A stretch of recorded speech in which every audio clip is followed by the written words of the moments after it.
Bonjour à tous et merci de nous rejoindre sur Calédonia pour une nouvelle émission spéciale consacrée au festival Anurabro qui se poursuit bien sûr sur Point Nimié et dans les 22 communes partenaires du festival. Le festival du film documentaire cette année, c'est 42 films venus des 5 continents avec justement des réalisateurs qui sont invités à partager sur leurs documentaires tout au long de cette semaine sur Point Nimié. Ce soir, nous accueillons Richie Chandna, il est indien et il a réalisé un court-métrage qui s'appelle Toongrouss. Bonjour. Bonjour Ellie. Ça va? Ça va, ça va. Bonjour la Nouvelle-Calédonie. Namaste. Namasté, on dit en Inde. Namasté. Richie, dans votre film qui dure une quinzaine de minutes, on découvre une famille indienne qui cohabite dans un appartement avec un coq. Et ce coq leur mène la vie dure à cette famille indienne. L'acteur principal de ce documentaire est un animal, un coq, et c'est une idée assez originale. Oui, ce n'est pas commun de garder un coq dans un appartement en ville. Mais le personnage principal de ce film est aussi la famille du film. Car ce n'est pas un film sur un coq, c'est en fait un film sur cette famille, sur les êtres humains et en relation avec les animaux.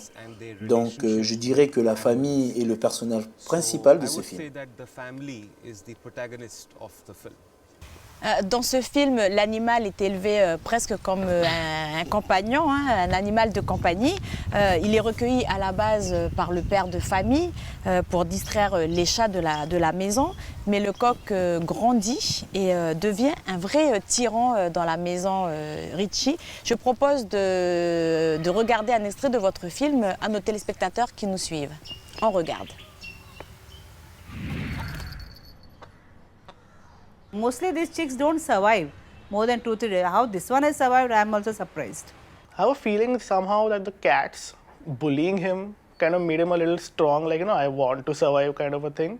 आज आराम से सोचो ना, कम से कम 6 महीने हो गए.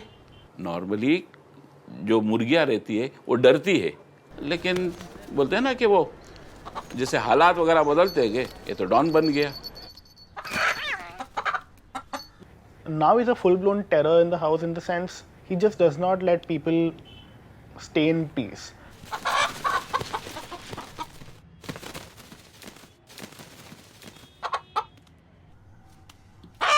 वो जब छोटा था तब बार बार लगता है उसको लेको मैं हाथ में बैठ जाऊं. अभी थोड़ा बड़ा होगा तो डर लगता है उससे देख के. Richie, comment l'idée de faire ce film vous est venue? J'ai toujours voulu diriger un poulet. Tous les réalisateurs à un certain niveau rêvent de travailler avec un poulet. Non, je plaisante. Ma petite amie qui est aussi coproductrice du film, elle était amie et collègue avec le plus jeune des fils du film. Il était en train de déjeuner au bureau un jour et il lui a raconté avec beaucoup d'hésitation. Il y a une situation très tendue à la maison car mon père a emmené ce poulet à la maison depuis 6 mois et c'est devenu n'importe quoi car il veut le manger et nous, on ne veut pas le manger. Donc, quand elle est rentrée et m'a raconté ça ce jour-là, j'étais vraiment frappé par l'absurdité de la situation. Et j'ai dit, pouvons-nous faire un film là-dessus? Pouvons-nous rencontrer la famille? Peut-on voir s'ils seraient d'accord pour travailler sur un petit documentaire à ce sujet? Comment s'est passé justement le tournage? Vous n'avez pas subi vous aussi des attaques de ce coq? Non, le poulet était très professionnel. C'est le meilleur acteur du film. Il était toujours à l'heure sur le tournage et très patient. En fait, c'est la première fois que je travaillais avec un animal. En réalité, avec 3 animaux, un poulet et 2 chats. C'est plus facile de travailler avec des animaux que de travailler avec des humains. Car les animaux sont plus sympas, ils sont plus doux Mais vous devez être aussi très attentif et très patient et instinctif car les animaux n'ont pas de voix. Ils ne peuvent pas s'exprimer.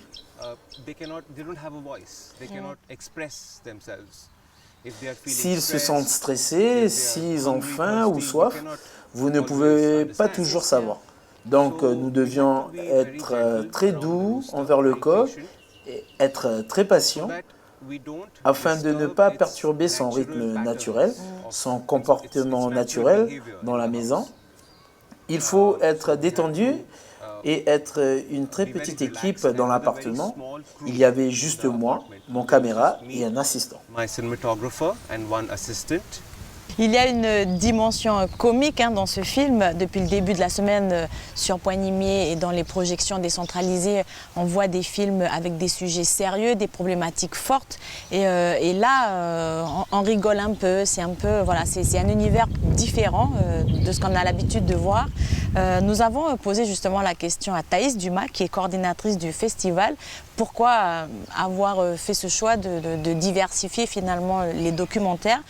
Je vous propose, et à toi aussi, à vous aussi, Rishi, d'écouter Thaïs. C'est sûr que c'est vraiment un des points forts de ce docu. On a une sélection qui parle des réalités du monde d'aujourd'hui, qui sont parfois difficiles. Il y a des situations qui sont dramatiques, d'autres moins. En tout cas, là, c'est vrai que c'est un peu la bulle d'oxygène de ce festival. On rigole vraiment beaucoup pendant ce petit documentaire et ça fait juste du bien. C'est bien quand ça divertit aussi et quand ça véhicule des messages qui sont positifs. Il y a vraiment le monde d'aujourd'hui tel qu'il est, il y a des réalités qui sont difficiles et c'est bien de montrer un peu les deux facettes de ce monde-là et de montrer aussi les choses positives, voire très drôles, et c'est le cas avec Toon Bruce. Merci beaucoup Thaïs. Rishi, est-ce que le documentaire peut aussi permettre de faire rire, de passer des messages un peu plus rigolos? Oui, je pense, pas seulement pour le documentaire, mais pour toutes les formes de cinéma. Même dans la fiction, l'humour est un outil très puissant pour faire réfléchir les gens. Par exemple, mon film Toon Bruce est une satire. Il utilise la satire pour parler d'un sujet très sérieux qui est notre relation avec les animaux, avec la nourriture et comment nous nous comportons en tant que société envers d'autres formes de vie. J'ai l'impression que les gens aujourd'hui deviennent vraiment indifférents, comme des zombies notamment dans les villes. Si on dit quelque chose très sérieusement à quelqu'un, il n'est pas capable de l'absorber, de l'intégrer. Mais si on peut utiliser l'humour noir pour parler de quelque chose, ça crée davantage d'impact sur le public. Je pense que l'humour est une manière très efficace de s'exprimer dans un film.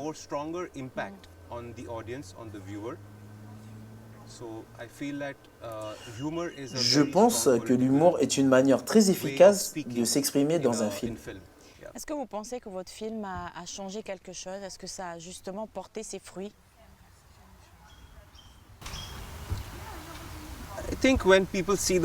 Je pense que quand les gens voient le film, bien sûr, ils rient.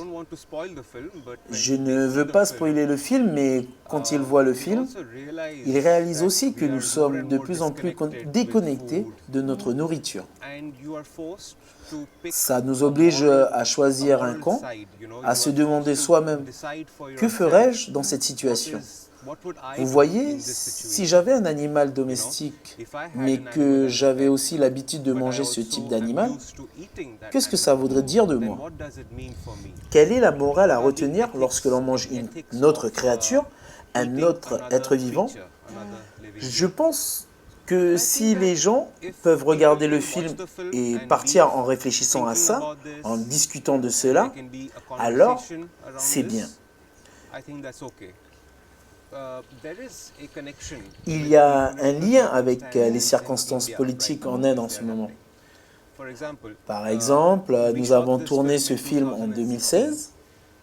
En 2015, un an auparavant, le gouvernement actuel qui est arrivé au pouvoir, un gouvernement très à droite, un gouvernement nationaliste hindou. Ok. L'une des premières choses qu'ils ont fait a été d'interdire la consommation de bœuf dans beaucoup de régions en Inde. Donc, nous essayons de faire un parallèle dans Tongass d'une manière allégorique avec notre droit à nous nourrir, nos choix d'alimentation, qu'ils viennent de notre éducation.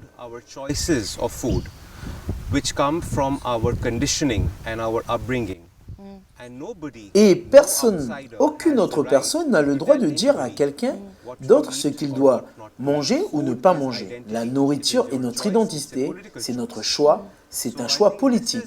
C'est le contexte plus général que certaines personnes verront peut-être dans le film. En fait, quelqu'un a vu le film et m'a dit que si j'avais fait le film avec une vache au lieu d'un poulet, j'aurais de gros problèmes en ce moment en Inde. J'aurais peut-être dû quitter le pays car c'est un sujet très sensible. On peut aussi voir Tongass comme une allégorie dans ce contexte politique en Inde. D'accord. Rishi, on va quitter l'Inde et Bombay pour quelques minutes et on va se rendre du côté de la vallée d'Amoy. Vous y êtes allé avec Michel Pimbé, notre journaliste, et avec lui vous avez rencontré Liline et Denise. On regarde. Les gars, nous sommes à la tribu de Saint-Pierre-Galilée, dans la vallée de Amoy. Vallée de Amoy. Ok. Et là, on va aller faire une spectacle.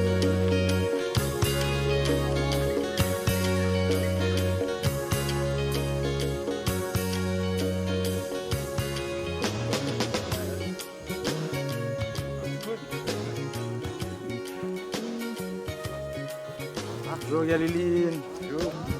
Les...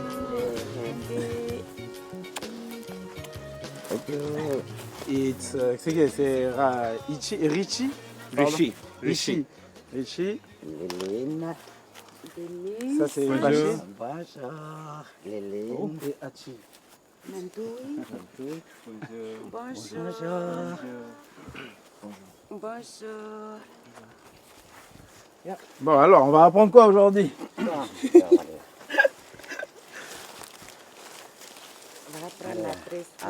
À tresser, on va vous montrer ce qu'on peut faire avec une feuille de cocotier.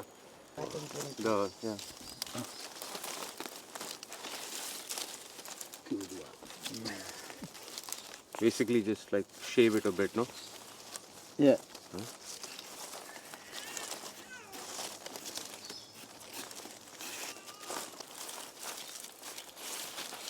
Voilà, tu me regardes et tu te parles.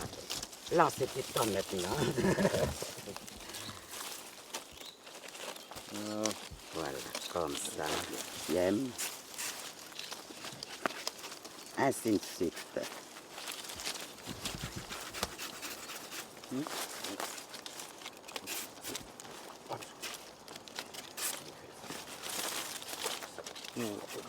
C'est la première fois. Oui, c'est la première fois qu'il l'a jamais fait. Voilà, et je voudrais savoir est-ce que d'où vous venez et est-ce qu'il y a des cocotiers dans le pays? Oui, there are many coconut trees in India. Many trees, yes. It's called Bombay. Bombay has 20 million people. So it's a very big city.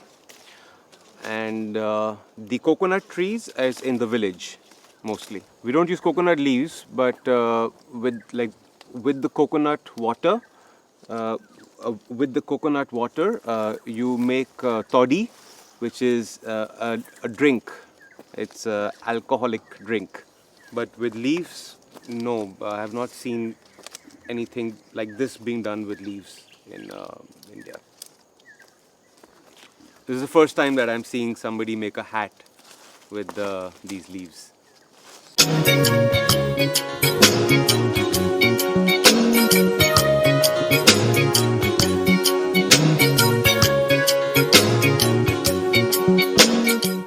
How many years have you been doing this? When you were a child, when you were small, were you doing it? And who taught you how to do it? Moi, j'ai appris quand je suis maman déjà. Your- Un petit chez nous, ben, il ne pourra pas faire, c'est compliqué.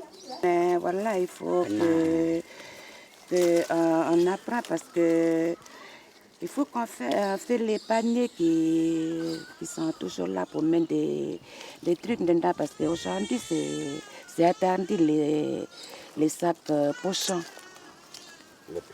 Les plastiques, c'est interdit les plastiques. Il faut qu'on tresse les feuilles de cocotier pour mettre des choses dedans. Ah, j'ai fini de tresser c'est pas tellement bon les feuilles de cocotier. Ça va avec des jeunes filles quand on tresse les chapeaux. Puis là, c'est un chapeau. It's beautiful. Thank you. Maybe a little big for my head, but it's beautiful. Thank you. Thank you very much for this experience, and I hope that your children also grow up with this tradition, and they make many hats like this. And when I go back to my country, I will share the pictures and the video with my friends, and I want to tell them what I've been through with you, the experience. Thank you. Merci. Merci. Merci à vous aussi. Rishi, pendant ce tournage, il y a eu beaucoup de questions. Liline et Denise étaient beaucoup intéressées, mais nous avons malheureusement pas pu garder toutes ces questions. Cependant, il y a eu un échange assez formidable entre vous. Qu'est-ce que ça vous a fait? C'est un jour très particulier hier, quand nous sommes allés dans la vallée d'Amois. Nous avons été accueillis dans cette tribu là-bas et ils m'ont enseigné comment tresser ce chapeau avec des feuilles de cocotier. J'ai été très mauvais car c'était très compliqué. Mais c'était aussi une expérience très particulière d'avoir une chance de découvrir une culture qui est très différente. En Inde, c'est assez différent, mais en même temps similaire. Il y a des points communs et je suis très reconnaissant envers le festival et envers Calédonia de nous donner accès à cette expérience car j'apprends qu'en Nouvelle-Calédonie, la transmission des connaissances et des traditions devient très importante aujourd'hui, étant donné la manière dont le monde change. Il y a des manières de vivre et des connaissances que nous devons transmettre pour les années à venir. Donc aujourd'hui, je sens que j'ai quelques connaissances au sujet de la Nouvelle-Calédonie. Merci pour cela. Rishi, revenons-en à ce coq. Alors le père qui l'a recueilli est plutôt content, lui, de son animal, sa femme aussi. Par contre, les enfants, eux, sont moins contents. La cohabitation est un peu plus compliquée et ils ne se cachent pas. Est-ce que les parents savaient que leurs enfants vivaient mal cette cohabitation?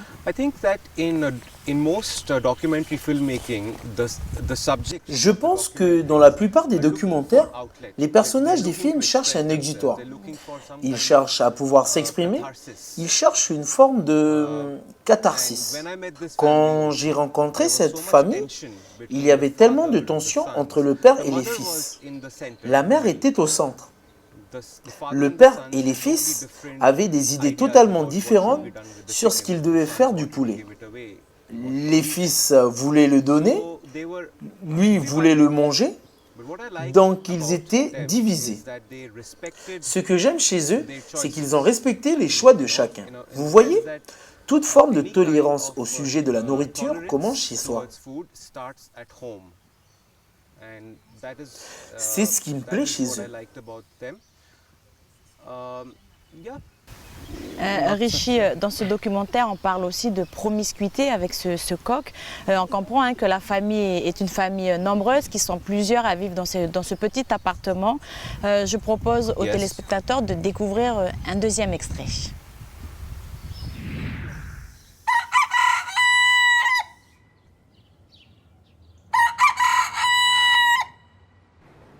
बहुत सारे लोगों को मालूम पड़ चुका है कि मुर्गा है.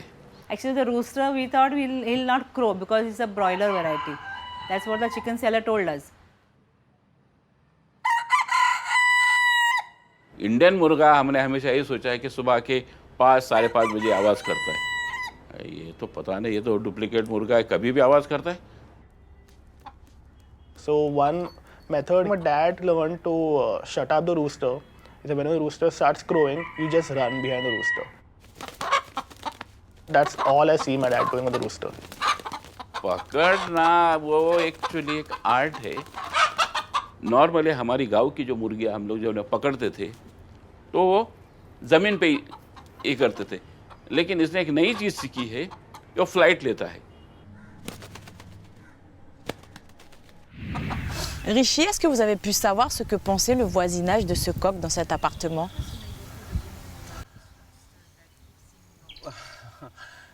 Le quartier se situe au cœur de Bombay, dans la ville. C'est un endroit bandé, complètement surpeuplé. En fait, Bombay compte 20 millions d'habitants. Donc à Bombay, vous avez l'habitude de vivre avec beaucoup de bruit, à côté de beaucoup de monde. Tout le monde est côte à côte. Nous sommes comme des animaux en cage dans la ville, donc tout le monde est habitué au bruit et personne ne s'en plaint vraiment. Aussi, les lois, vous savez, les lois qui peuvent concerner le fait de garder un poulet chez soi, elles n'existent même pas. Car c'est une situation tellement unique qu'il n'y a pas de loi disant qu'on ne peut pas garder un poulet chez soi. Donc les voisins doivent vivre avec ça, mais le gérant de la boucherie, il avait des vues sur le poulet depuis longtemps. Je l'ai vu une fois, il m'a dit « Un jour, ce poulet viendra chez moi ». Comment a réagi, pour terminer cette émission qui touche à sa fin, comment a réagi la famille en voyant ce documentaire? La famille n'a jamais imaginé que nous faisions un documentaire professionnel. Il était genre, ok, vous pouvez faire quelques images, c'était comme une vidéo amateur, un projet personnel. Donc quand ils ont vu le film, ils ont compris que c'était un vrai film avec une histoire, un scénario, un début, un milieu et une fin.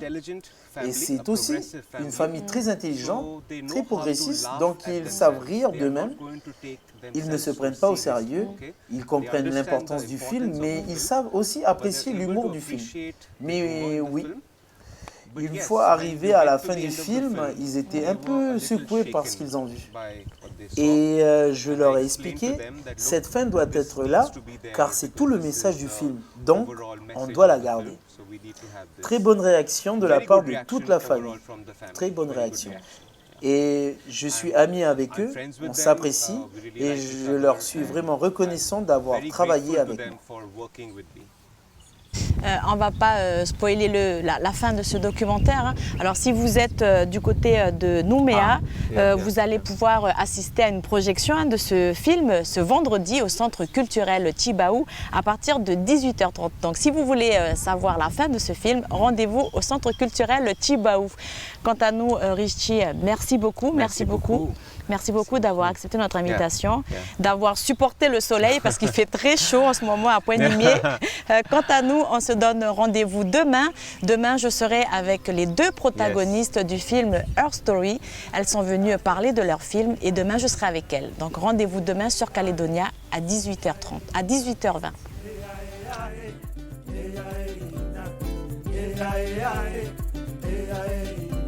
Anuru amboro ajare ina, anuru amboro ajare ina, dekingere toru mapere, wake ijoma, wake kama weni.